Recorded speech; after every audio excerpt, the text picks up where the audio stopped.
Over a decade ago, I visited Copenhagen for the first time, and I was convinced it was the greatest city on earth. The colorful houses, everyone on bikes, the food, the fact that people are just happy and taken care of. I never seen anything quite like it. Since that trip, I've been to almost 40 other countries, and I needed to know, those Copenhagen still hold up? We're Juliana and Martine, and this week we're spending 3 days in Copenhagen, Denmark, one of the most livable, bikeable, and delicious cities in Europe. From exploring the must-see sights and eating every pastry we can get our hands on. Yeah, this is definitely the best tour of my life. To meeting up with Danish locals, to find out what it's actually like to live here. Is there things to be unhappy about? And finding the quieter neighborhoods most visitors completely miss. I mean, this is not the Copenhagen you think of. Oh my god, it's a freaking good sandwich. Whether you have 2 days in Copenhagen or a full week, this Copenhagen travel guide covers the best things to do, where to eat, and everything you need to know before you go. This place is awesome. Day one in Copenhagen, and of course we have to start right here at the water because the city was kind of built around it, so to understand it, you start here. I remember when I visited Copenhagen for the first time, I stood somewhere along the water and I said, this place, it feels different. And I think you guys are gonna fall in love of Copenhagen like I did. So this morning, we're starting with the boat tour through the canal.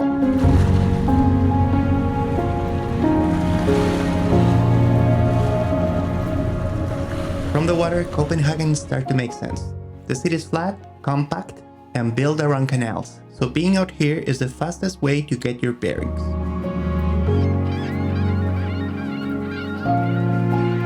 This is actually my preferred way, I think, of getting around because you have no choice but to sit and just watch the city pass you by. You don't have to move.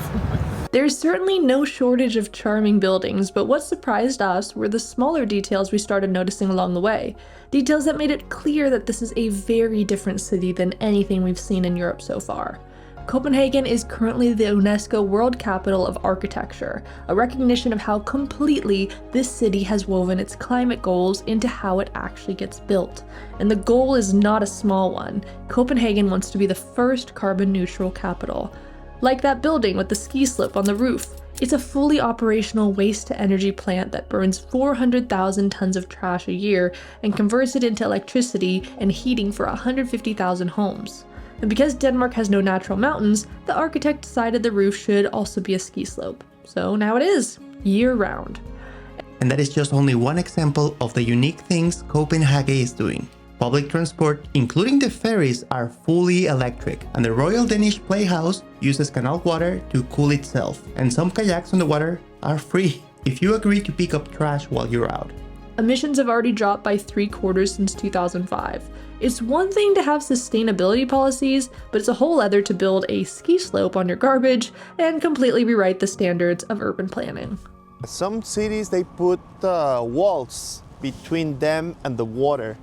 But no, Copenhagen just embrace it, and then that's just the water flows in the shape of canals. I love it, I love it.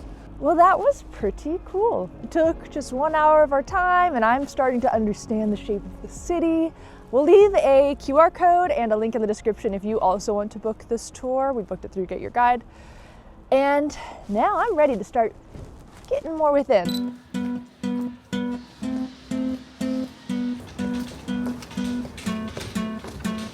One thing worth knowing before you get here is that public transport runs on an app called Reisekort instead of Tap to Pay. Download it before you leave home because they send a verification code by text.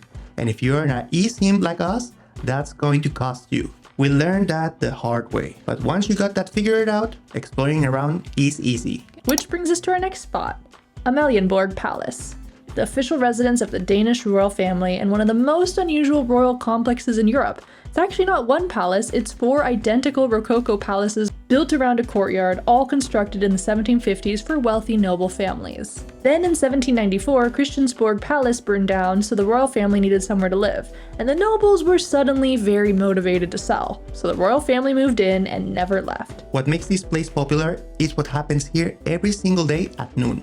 We came over here to see the change of guards, but actually, I came here to watch Canadian black bear hats. And that's everything that I watch. I think I only saw them though through my phone from having to put it up. It's really hard to see people here during the changing of the guards. I honestly don't think it's really worth going out of your way for, but it is still really cool to come to this huge square and be this close to these royal buildings. Yes, and actually our guide before told us that if that flag is displayed, it means the Queen is here. Yeah, she's here.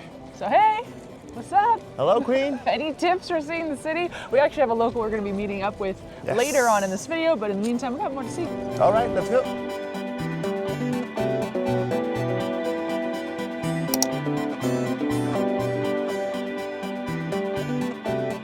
So probably the most photographed and recorded place in entire Copenhagen.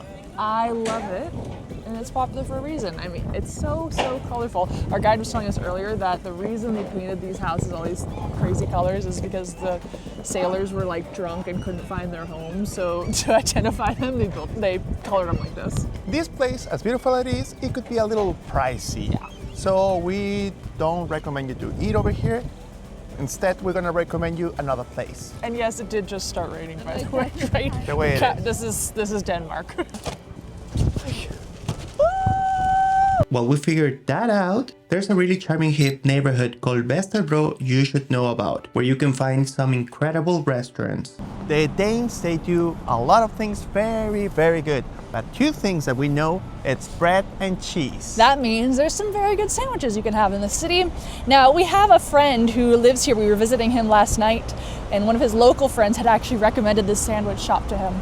It's total hole in the wall, and he says it's life-changing. So that's exactly what we're gonna have. This is a shop called Helg's Cheese, and you most certainly need to come early because the people who know about this place know that they sell out of the good stuff fast. Our friends sent us this specific order. No clue what we're getting here, but boy does this look good. Sadly, they were out of the focaccia by the time we arrived, so we just got a regular baguette, but that will certainly do. Glorious. There's two elements of these sandwich that they are unique. The artichoke cream and the cheese. My God, it's a freaking good sandwich. Wow. I think that's the best sandwich we've ever eaten, and 100% we need to be putting artichoke cream on all of our sandwiches in the future. Definitely. And also the staff was very nice because they recommend us this dessert that is very Danish.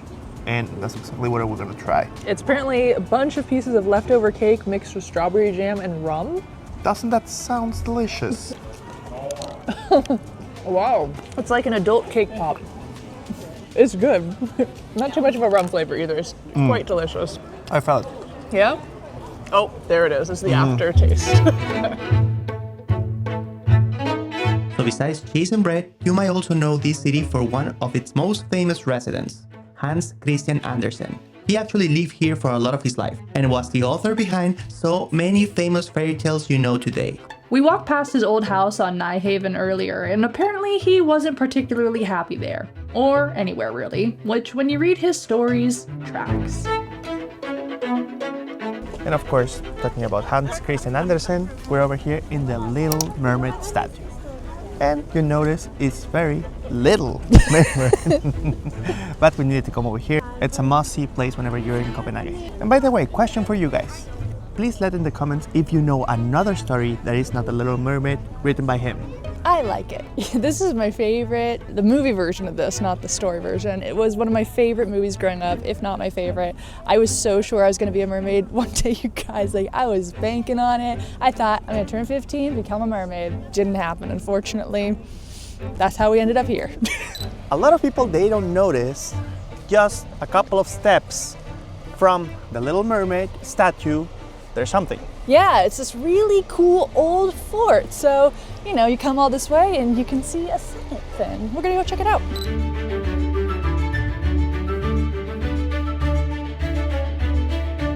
This is Kastellet, a star-shaped fortress built in 1664 that's still an active military base today, and apparently they let just anyone walk through here. It's one of the best preserved fortresses in Northern Europe, and it's totally free to enter. There's a working windmill from 1847, red barracks buildings that have barely changed in centuries, and a moat you can walk along. This is beautiful, free to enter, and to be a fort, it's very, very colorful. I like it. It's dinner time, And you may already know that Copenhagen has more Michelin-starred restaurants per capita than almost any city in Europe. There are currently around 24 starred restaurants in a city under 1 million people, which tells you how seriously this city takes food and how quickly your wallet notices. We knew we wanted one real splurge dinner on this trip, and Martine's local friend Mette, who lived in Copenhagen for years, knew exactly where to take us. Vækst is a greenhouse restaurant in the middle of the city. You enter and it's floor to ceiling with plants and a greenhouse right in the middle. They feature a Nordic tasting menu with lots of excellently plated tiny bites and liquefied things and very fancy looking stuff. Everything's been delicious up to this point, and we just got our main, and we went for this chicken that is so tender and has like a little bit of crispy skin on it. It is just delicious. I'm very glad we got to come here. The 3-course tasting is around $62, which for a Michelin recognized establishment is pretty good. Now, you have a lot of options of where you can stay in Copenhagen. A lot of you guys are going to be coming off of really long flights and want somewhere that you know is going to be comfortable and reliable to rest your head. That is why we picked the Best Western Hotel Hebron. So this gorgeous establishment is like 2 blocks from the train station, and you walk in and you just feel like you can relax. Enjoy a slow morning at their insanely over-the-top breakfast buffet, watch the clouds pass by for a bit in the courtyard, and then you get to the room, and it's spacious, cozy, has everything you need, and you start fantasizing about some alternative world where this is your flat in Copenhagen, and you actually live here. Now, this is the best Western. The best Western. So we're staying in one of their suites. What a great option if you're traveling with family, by the way. And you can just tell, looking at this bed, how soft it is. And they do the thing here where they have the 2 comforters. I love this. We only ever see this when we're in Europe, and I think Martine and I might be bringing this concept home with us. We sleep way better this way. And this doesn't happen often, but the bathroom, let me talk about the bathroom. It's so beautiful, nice. And the bathtub, look at this. But there's a secret as well. You can see all the lights, but there's one light that we discovered that Juliana is gonna enjoy a lot. Now you can take a bath and you think you're under the stars. So beautiful. This is a great hotel in a great location. We're gonna leave a link below for you to book it so they know Tourist or Local sent you. Good morning, travelers. It is day 2 in Copenhagen, and today we're doing a pastry tour. 5 bakeries, 1 morning. I was waiting for this since the moment that we landed in this country. We're easy. Give us pastries and a guide who can teach us things we wouldn't have otherwise known, and we're happy every time. This tour could start no place else than Lægehuset, one of the most beloved bakeries in Denmark, founded in 1991 right here in Christianshavn. The name translates to layer cake house, and yes, the building looks exactly like one. Oh, it's so good. This is kind of like a cookie. They call it hindbensnede, and it makes sense that we're starting here because this is kind of like the birthplace of the whole pastry movement in Copenhagen. Off to a good start. A block away is Emery's, which takes a completely different approach focused on organic ingredients. We need to pace ourselves.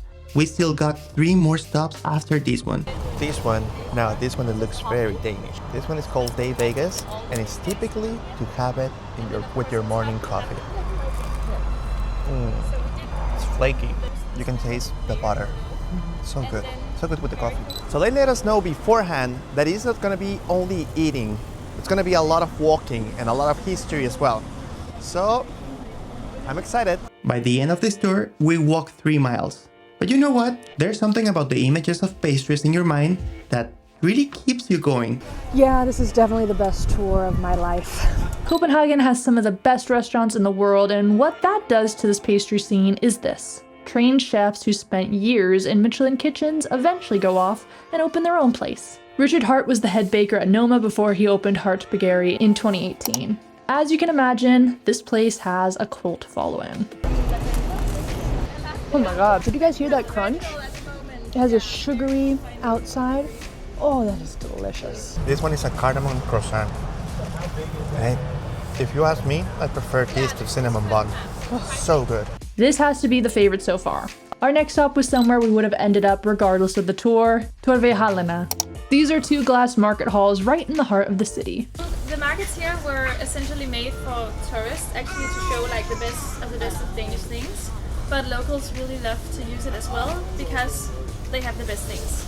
So yeah, this bakery that we're gonna try now is no exception. This is definitely on the top of my list of bakeries in Copenhagen. Inside Hall 2, there's Albatross and Venner, a 100% organic bakery where you can watch the bakers working in full view. Their head baker trained at Hart Bageri, so that's a good sign. And what we had here was what we would call a Danish, except here nobody calls it that. In Denmark, it's spendhauer. So what we're gonna try now is a pastry that has been my go-to order ever since I was a kid. I really love this pastry. So I really know what I'm talking about here when I tell you that this is the best one of this type of pastry that I've ever had. Have you ever tried a Danish in Denmark? Something else. This one has to be my favorite, actually. This custard is insane. And when you crunch it, you feel every single layer. Our last stop is Nyhavn, where we pick up a ram kugler, which, if you remember, we have also tried the day before, and it was delicious. You guys could always do this tour yourself, but we loved doing it with this group. We actually made a couple friends and it was fun. That's right. You know the drill. We're gonna have a QR code and also the link in the description. Right now, we gotta go meet up with a friend of yours again. That's right. So let's go. Let's go. What do you think of Copenhagen so far? It's clean, it's orderly, this place seems to be, well, perfect. But then, there's this place. This is Freetown Christiania, and this, once again, is Mette, my Danish friend who brought me here when I visited over a decade ago. Freetown Christiania started in 1971 when a group of hippies occupied an abandoned military barracks in the Christianshavn neighborhood and simply refused to leave. They built their own homes, made their own rules, and declared themselves a self-governing community. The Danish authorities tried to remove them, and that sure as heck didn't work. So over time, Christiania became this unique, anarchist commune of about 1,000 people living inside the capital city of one of the most orderly countries on earth. I mean, this is not the Copenhagen you think of. It's colorful, right? We all think of the colorful buildings of Copenhagen, but this is very different than what you've probably seen in pictures. This was a rough place for a while, especially on Pusher Street. So I'm shocked because last time I was over here, in this street, you weren't able to record or take photos. And in the side, there were people selling substances, let's say like that. So we don't have banned video. So right now, it completely changed. And now you can record. Now we're making this video, which it feels wrong. What do you think the regular Danish people, they think about Christiania? I don't know if they're like ashamed or they're like amazed. I don't know. I think both. Both? Well, it's not the same feeling as before, I guess. Right. Now it's just a place to live for people.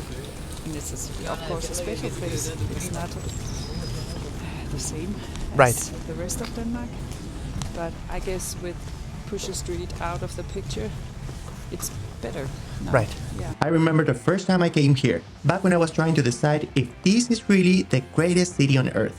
I walked through here and I saw a mural of my favorite historical figure, and I took it as a sign that I could belong here. I'd been wondering this whole trip if it was still here. Here, over here probably is one of my favorite places in the world. There he is, Mexican revolutionary Emiliano Zapata. He's still here, and we're both older now, it seems. We've only got Mette for another hour, and in a town run by Michelin chefs, we want something unpretentious that locals actually eat. So she takes us here.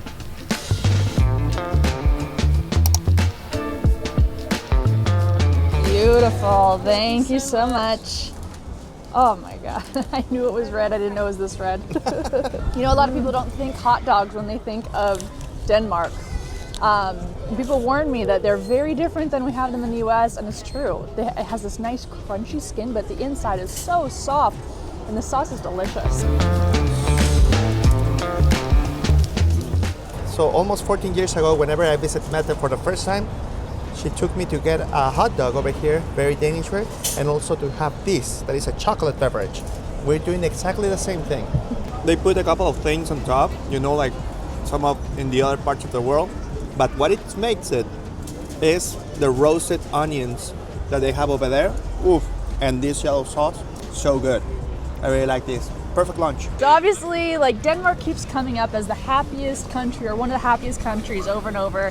And I get it, because it's beautiful and the food's great, but like, are people actually just happy, smiling, laughing all the time on the streets here? Or do you think that's true? No, not really. I guess when you meet a Dane, we can seem very like into ourselves, like we just walk straight ahead. Yeah. We don't talk to each other like that. Yeah. But yeah, I guess underneath the surface we are quite happy. What do you think is the reason as being ranked as one of the happiest? I guess it has to do with the fact that we trust each other. Mm-hmm. We trust the system. We trust the fact that if something happens to us, the system will catch us in some way because we pay taxes. Yeah. So you can always get help. Whether it's on a hospital or in the school system or whatever. So it's kind of like a baseline of just feeling secure, feeling like exactly. like you're not going to fall through the cracks. Exactly. Yeah. Is there things to be unhappy about here? Of course there is. Bad weather during winter time, I guess. But even that has been rebranded as, what's the term? The comfort, the coziness. Oh yeah, the hygge. Hygge. Yeah. It feels like it's embraced almost. Oh yeah, definitely. Yeah, you have to during winter time, but yeah.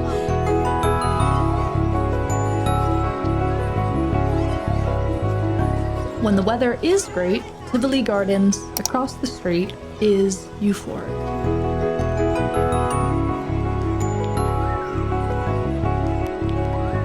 After a long winter, families are stopping by here after work. Parents have a little wine, kids run around enjoying the rides. This place oozes with happiness.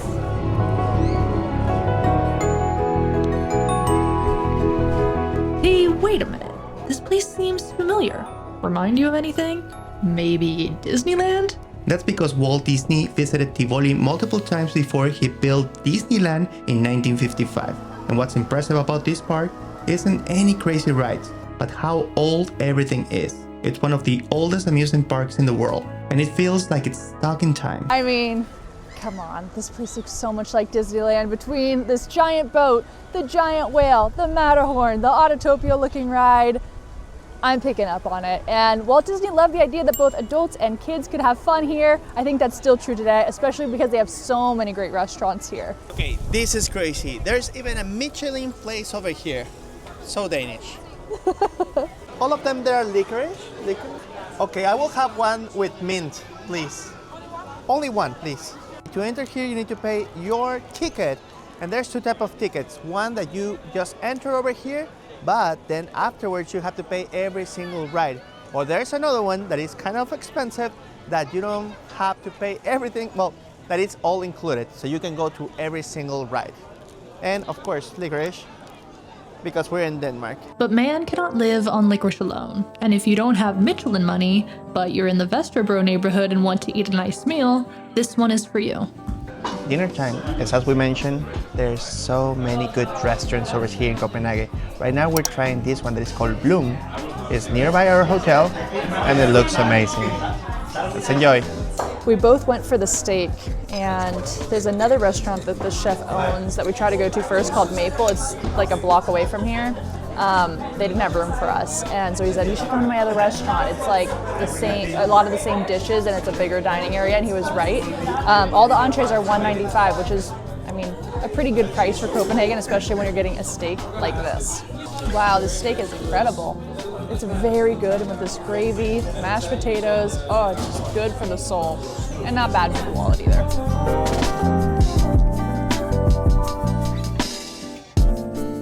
Third day in Copenhagen. Today is going to be a little bit different because we're going outside of the city. But first, we have a mission. We're in a hunt for a cardamon bun that is in this pastry shop that our friend recommended. So, our friend studies food over here in Copenhagen, so he has authority in this field. That's going to be our first mission, and afterwards, we're going somewhere else. Little did we know, our life was about to change. This is Juno the bakery.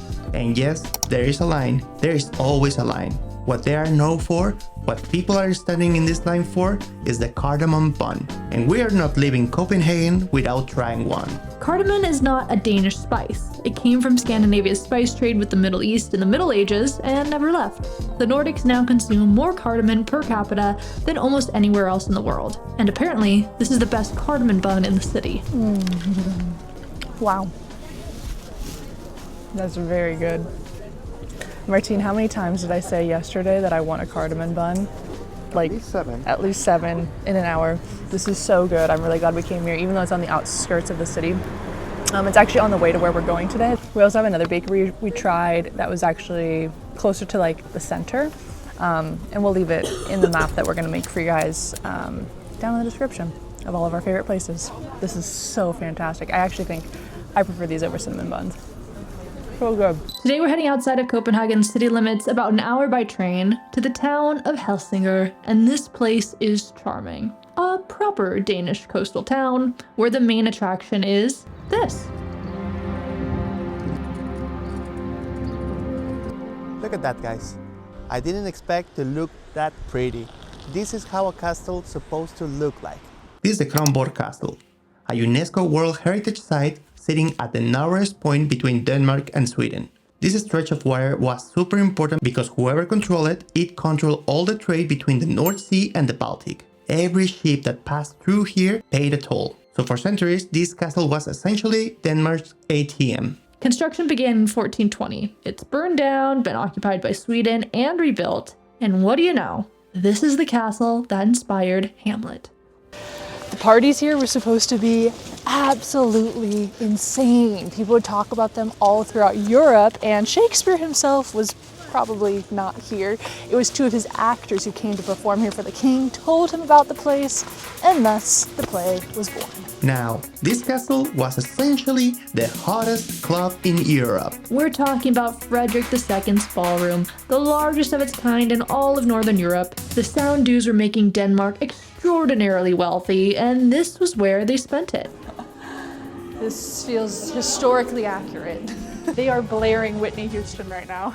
Lavish banquets, musicians imported from across Europe, acrobats, jesters. You invite every dignitary on the continent, and the party does not stop until someone runs out of money or starts a war. And yes, that did happen. This is a very good place. I really recommend it because it's engaging, you know, sometimes for kids. Being in historic places, it could be challenging. And also for my wife, just for the record. So it's good, we're having fun, but also we're learning and we're appreciating history. For the record, I don't actually need much to be entertained. I don't know if these are for adults. Okay, so they're going at like an angle. That's probably smart. This place is awesome. Whoa, that was good. No, it wasn't. Yeah, it was. Everybody, who did it better, Martine or me? Oh wow, no munchies. Amal, you're really good. That was really good. Thank you. This place is very awesome, and definitely I'm not threatened to say that. And there is one more thing. Something in the basement that we need to talk about. This is what we were looking for. The legend says, like if Denmark at some point is at risk, he will wake up to protect their country. This was not a bad way to spend the morning. Back in Copenhagen, it's lunchtime and we're starving. And all the Danes probably there screaming at your screen because we haven't tried this. Smørrebrød. And it's like half sandwich. We're gonna try it because it was highly recommended by everybody that we know over here. This is essentially an entire meal on a single slice of rye, and since the 13th century, it's been on Danish tables, topped with whatever the kitchen decides you deserve that day. Herring, beef tartare, smoked salmon, shrimp, egg, always dill. So much dill. And we ended up back at the market that we were at yesterday. Such a great place, especially when the sun's out, to enjoy the sunshine, sit out here, and we went to happiest smørrebrød. Although I think I'm pronouncing that like you would in Spanish. It's probably hilarious. I don't know. This particular place we went to is a chain and they do a phenomenal job. The one that I ordered is so good. pork belly, so crispy. We're not sure if we need to eat it like that or like an avocado toast. Sorry, we're tourists, but we try to be local. I did mine with salmon. It is so good, almost too beautiful to eat. And there's one thing for sure about this country, they know how to do a sandwich. With our time in Copenhagen already nearing an end, we decide to spend the afternoon in Nørrebro, which Time Out named coolest neighborhood in the world back in 2021. It's got this funky bohemian vibe that we really like. We run into Isoteket, named one of Europe's 20 best ice cream shops by The Guardian. So of course we grab a scoop, and it is truly phenomenal. Super funky neighborhood, so fun to walk around. And honestly, my favorite part about being here is even though it's a weekday, everybody's out. And this has been this way the entire time we've been here. Families out enjoying the sunshine, people riding their bikes, people out gossiping, having a little drink on the patio. And it makes me realize I think I need to bring more of that energy of the life after work whenever we get home. I remember for many, many years, I always said, if somebody asked me which one is the favorite city in the world, I always said Copenhagen. The more I spent time in this city, the more I fell in love with it. There's something over here that really attracts me. This city could change a little bit. I could change also through the years, but I think still it has a place in my heart as my favorite city in the world. But next week, the adventure continues because we're heading to a place that is pretty important for both of us, home of Juliana's ancestors. And the country where Martine studied abroad. We're visiting the Netherlands, so make sure you're subscribed so that we can see you again. So long, travel well, and make the world your neighborhood.